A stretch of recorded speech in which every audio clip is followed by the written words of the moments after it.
नमस्कार मित्रांनो, फक्त बीड जिल्हाच नाही तर आजूबाजूच्या जिल्ह्यावर प्रभाव पाडणाऱ्या बीड जिल्ह्यातील cooperative multi state cooperative societies यांनी लोकांचं अतोनात वाटोळं केलंय। लोक परेशान आहेत, रात्र झोपत नाहीत, माझे पैसे कधी मिळणार या विवंचनेत लोक जगतायत। आणि याच्यातल्या मुख्य तीन बाबी सध्या जरी विचारात घ्यायच्या म्हणल्या तरी एक नंबरचा मोठा मासा म्हणजे ज्ञानराधा आणि त्याच्यानंतरचे नंबर लागतात ते साईराम आणि राजस्थानी मल्टी स्टेट। बाकीच्या छोट्या छोट्या ज्या काही मल्टी स्टेट कोऑपरेटिव्ह त्याच्याबद्दल पण आपण बोलणारच आहोत।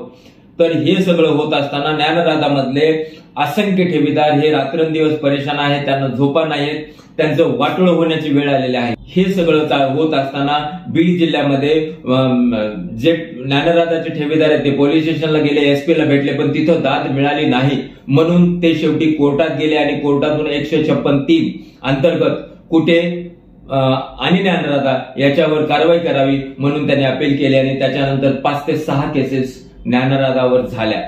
पण या केसेसचा भाग म्हणून की काय किंवा आणखी दुसरं काय, पण आज सुरेश कुटे यांना सकाळी 4:30 वाजता, पहाटे 4:30 वाजता त्यांच्या हिंजवडी पुणे येथील घरी पोलिसांनी छापा टाकून ताब्यात घेतले, अशा प्रकारच्या बातम्या येत आहेत। आणि त्याच्यामुळे ज्ञानराधाचे ग्राहक संभ्रमात आहेत, चिंतेत आहेत, परेशानीत आहेत। नेमकं पुढे काय होणार या विचारात सर्व ज्ञानराधाचे ग्राहक आम्हाला पाहायला मिळत आहेत।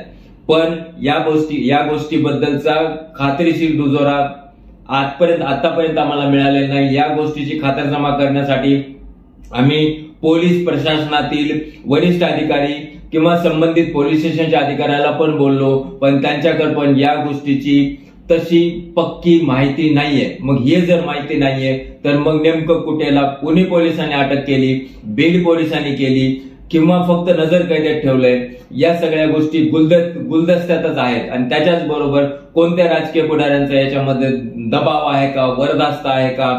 ज्यावेळेस पोलीस कुट्यांच्या घरी पोहोचले, जसं बोललं जातंय, त्याच्यानंतर कोणत्या पुढाऱ्यांचे फोन आले, काय झालं, आणि त्याच्यानंतर आम्ही एका पोलीस अधिकाऱ्याला बोललो तर त्यांनी सांगितलं की EOW कडे हा तपास आहे, पण या बाबतीत पक्क माहिती द्यायला कोणीच तयार नाहीये।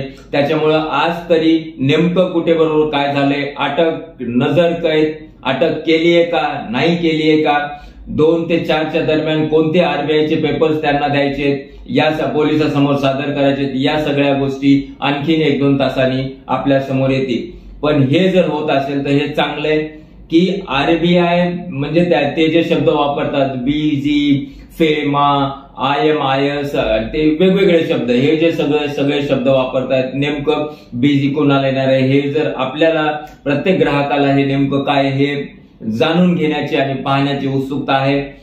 जसं की ते सांगतात एक कोड येईल, या सगळ्या गोष्टी, तर ते जर पोलिसांकडनं खातरजमा होत असेल तर ते ग्राहकांसाठी फायद्याची गोष्ट आहे।